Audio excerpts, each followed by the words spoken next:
of a man who just pleaded guilty and now faces a long future in prison. His name is Craig Scherf, and if he looks familiar, it's because he's the fake doctor we busted in an undercover ABC 15 investigation.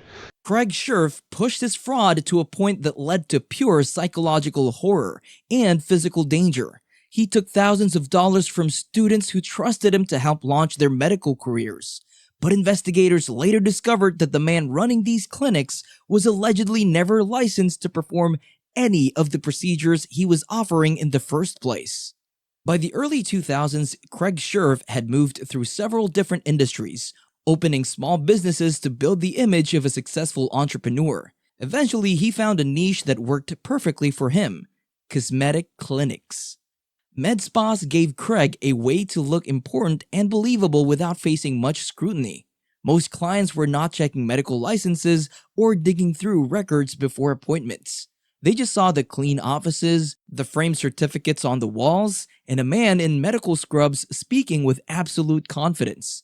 Operating under the name Dr. Craig, he offered procedures ranging from cellulite reduction and skin tightening to anti-aging injections.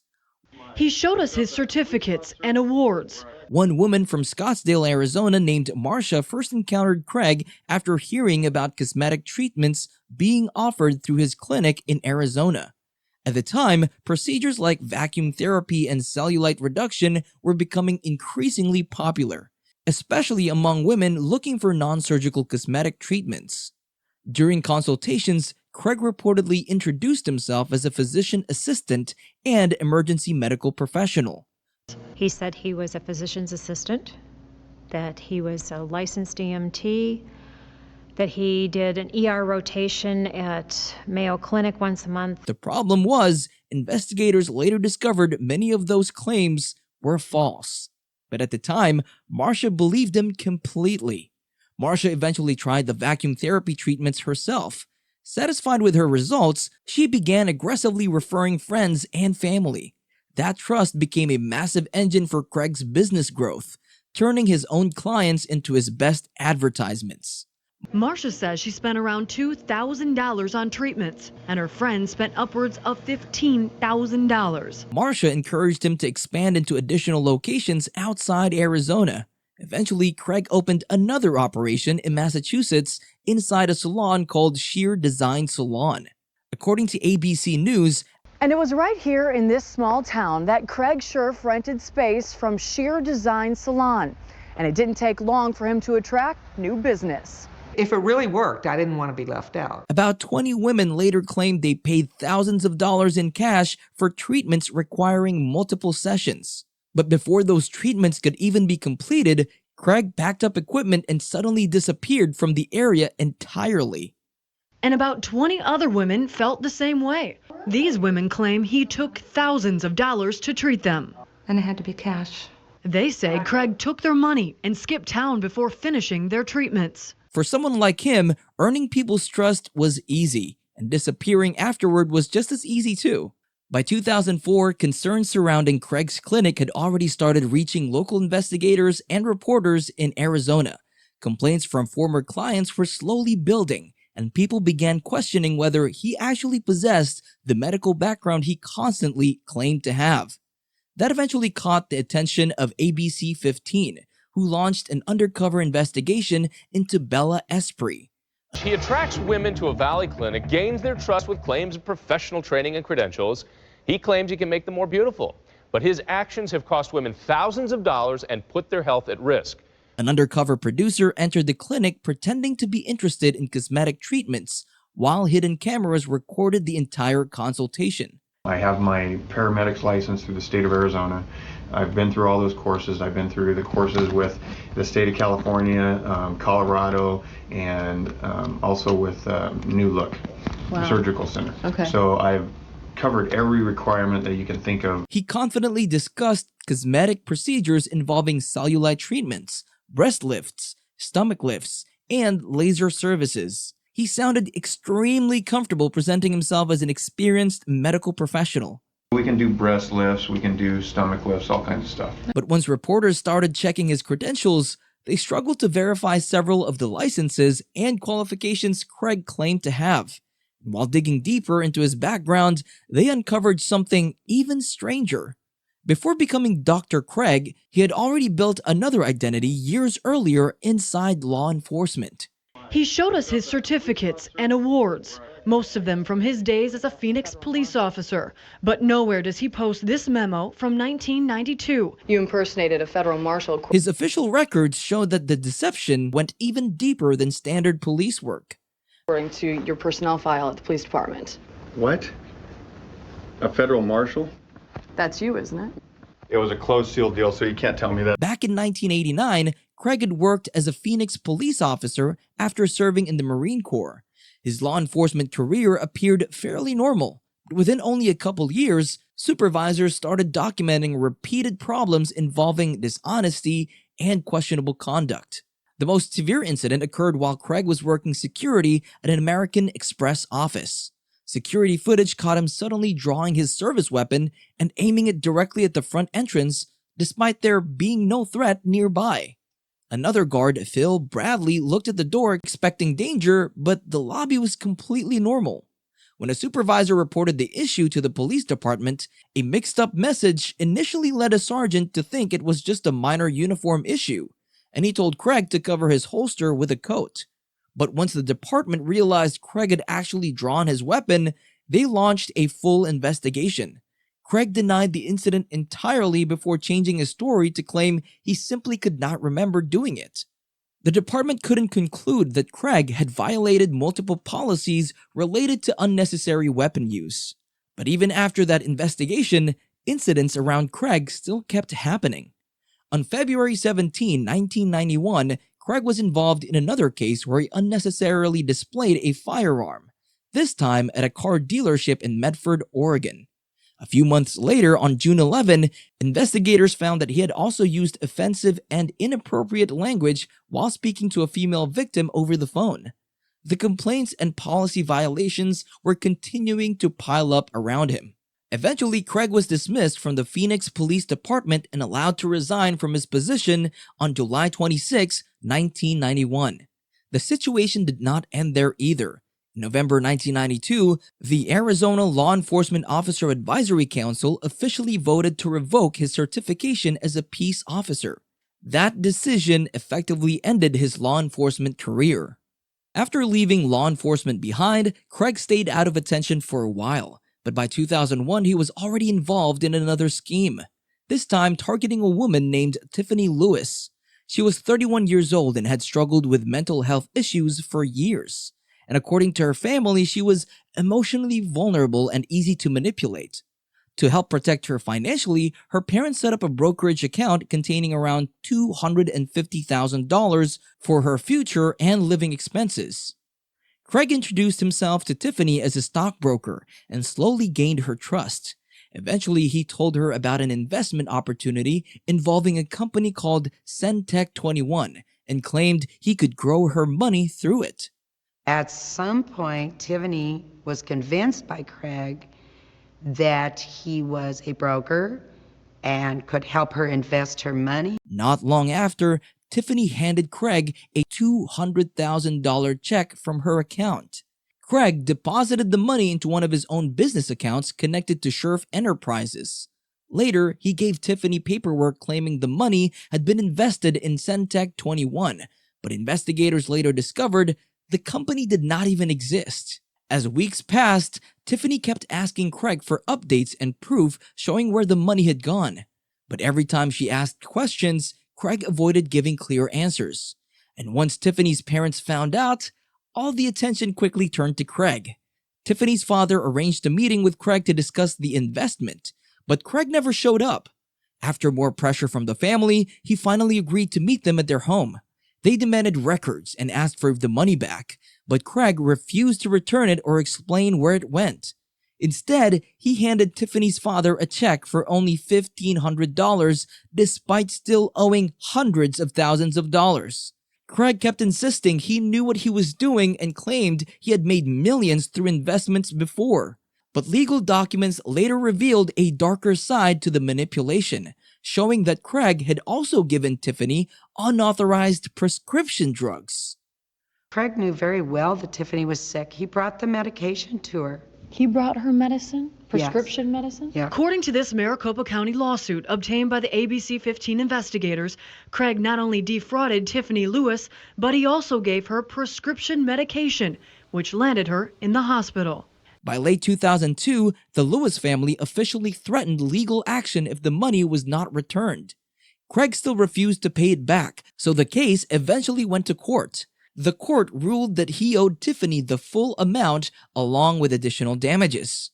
Absolutely do not understand how anybody can keep breaking the law like he does and keep running free. Even after the judgment, he still failed to repay the money.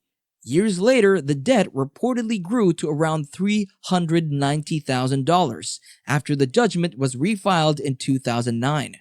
By 2004, Craig had opened a laser clinic in Scottsdale. When investigative journalists confronted him on hidden camera about his credentials, he insisted everything was legitimate, falsely claiming to be a certified physician assistant under the supervision of a licensed doctor. Are you certified through the state of Arizona? Yes, we have our credentials with the state of Arizona. Are you a doctor? No, I'm not. Okay. Okay. All right. I have a doctor that oversees me. I'm a PA. But the deception quickly fell apart. State records showed no history of Craig ever applying for a medical license, and the doctor he claimed was supervising him sent a letter completely denying any connection to the clinic. In a letter to ABC 15, he says, quote, "I am not now nor ever have been a medical director for any enterprise affiliated with Mr. Craig Scherf." Following the broadcast, journalists passed their findings to state authorities and law enforcement, who launched an investigation. Yet despite official scrutiny, Craig avoided serious consequences. He simply shut down the business, blamed the closure on false client complaints, and walked away completely unpunished. Operating under the radar, Craig resurfaced around 2010 by launching a fake laser training school in Arizona. He recruited students through advertisements, promising professional certifications and legitimate state licensing. Instead, he simply pocketed their tuition money and used the students for free labor inside the clinic.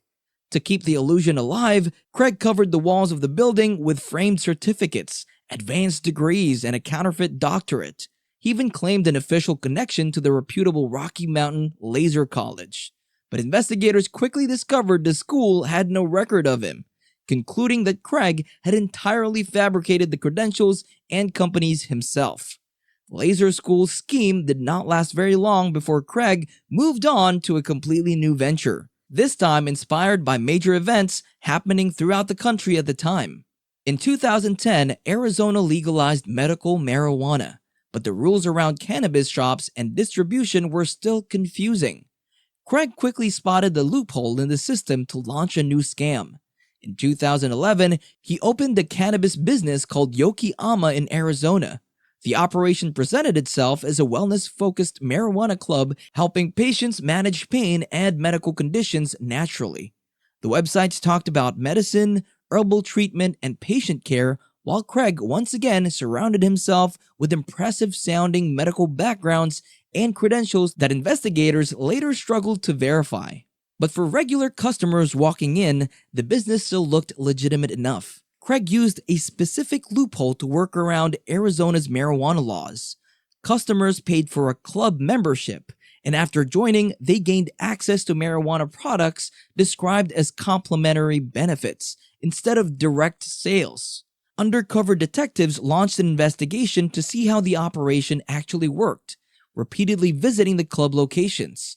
Members would pay during visits before being guided into separate rooms where they selected marijuana products. Detectives also spotted a poster advertising a special offer where members could pay massive additional fees to have marijuana plants grown for them personally. Employees explained the club offered the service because Arizona was taking too long approving new shops, and one worker hinted that some marijuana was being brought in from Northern California. During those visits, detectives also noticed Craig constantly presenting himself like somebody connected to authority. Employees and customers later described him talking about military service, law enforcement, emergency medicine, and firearm instruction depending on who he was speaking to. As investigators spent more time around the surveillance locations, they watched Craig drive back from out of state late at night without stopping, and noticed workers moving back and forth between the locked marijuana club and a neighboring laser clinic connected to Craig. Employees later admitted the operation already felt legally questionable, but Arizona's marijuana laws were confusing enough at the time that many people continued working there anyway. One of the employees joked that if the business ever got raided, they would have a fire sale where the first customers through the door could take whatever they wanted. Eventually, the police decided to move in. The raids completely exposed the reality of the business across its locations. Officers found marijuana, drug paraphernalia, loaded firearms, and ammunition tied to the operation. Craig and his wife were detained outside, with Craig carrying a concealed Glock handgun along with an old detective badge that had been stolen from a Phoenix detective nearly 2 decades earlier. Inside the buildings, the situation was just as dangerous. Police caught one employee in a back room selling marijuana to a customer while carrying a loaded revolver hidden on his hip. Police also detained several other employees during the raids. According to investigators, trapped workers admitted Craig owned the operation and explained how the business worked behind the scenes, bringing a swift end to the medical club scam. And by 2015, he found himself returning to the same industry that had already caused problems for him years earlier, cosmetic medicine. But this time, he pushed the role even further than before. Over the next couple years, Craig opened a series of new anti-aging and weight loss clinics under various names, offering everything from laser hair removal to Botox injections. Eye Laser Center, offering a variety of cosmetic procedures like Botox, tattoo removal, and human growth hormone.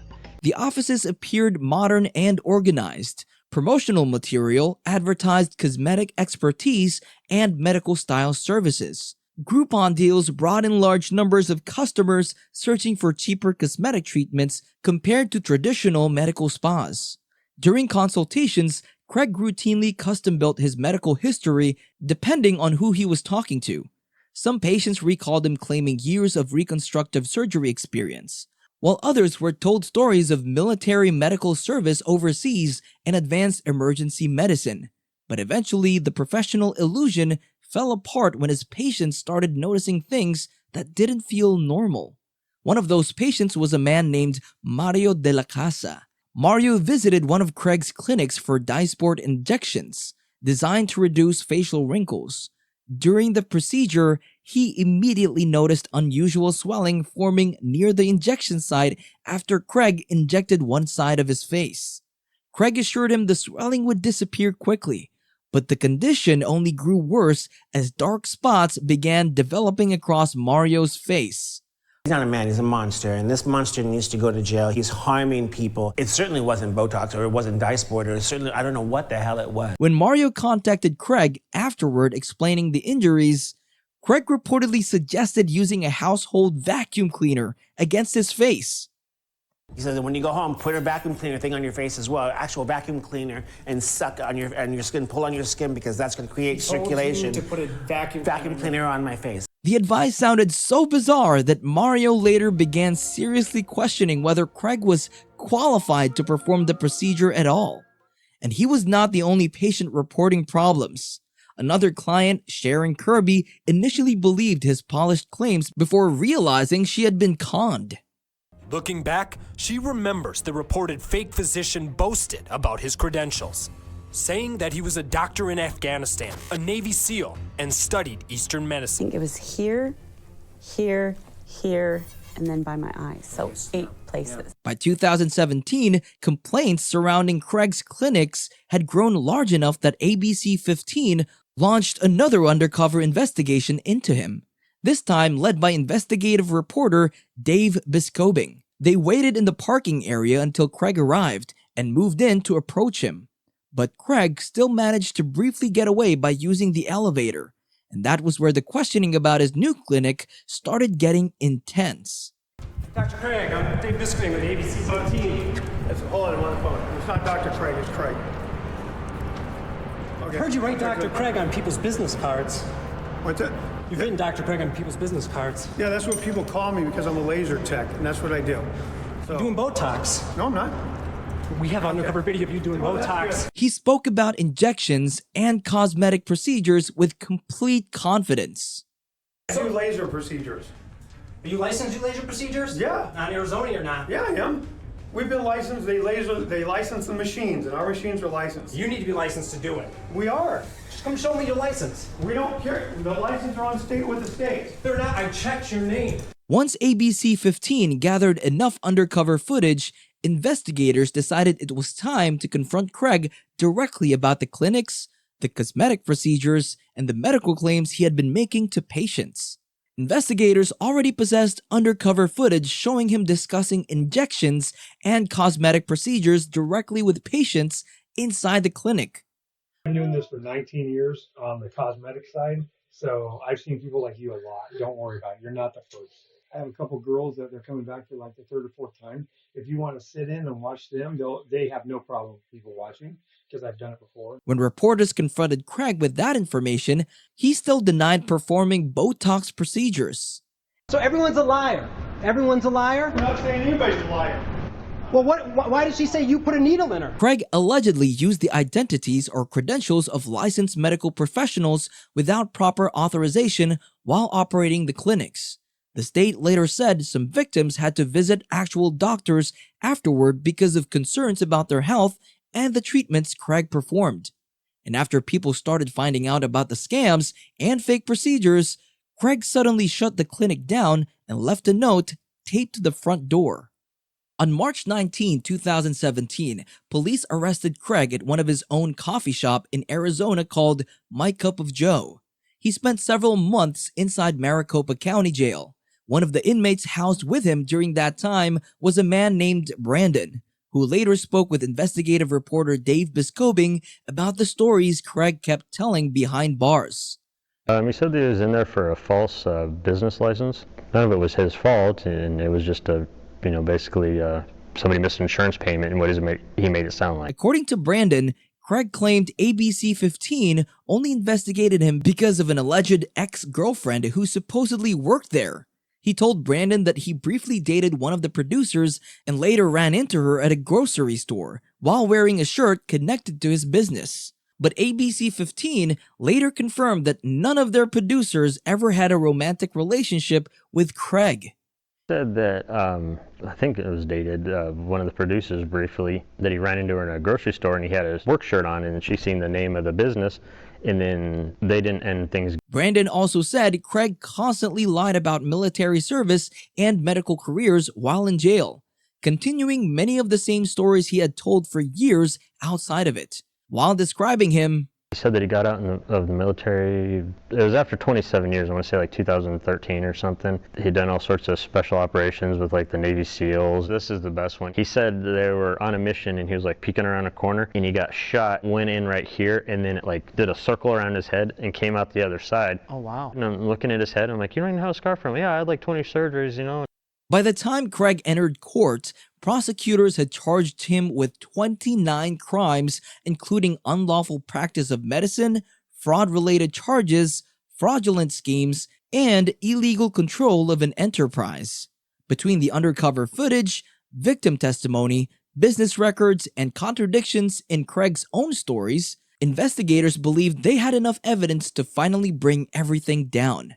Even though he denied it for so long, he eventually admitted in court that he was guilty. How do you plead, sir? Guilty or not guilty? Guilty. But according to one of his victims, Mario de la Casa, the outcome still did not feel enough.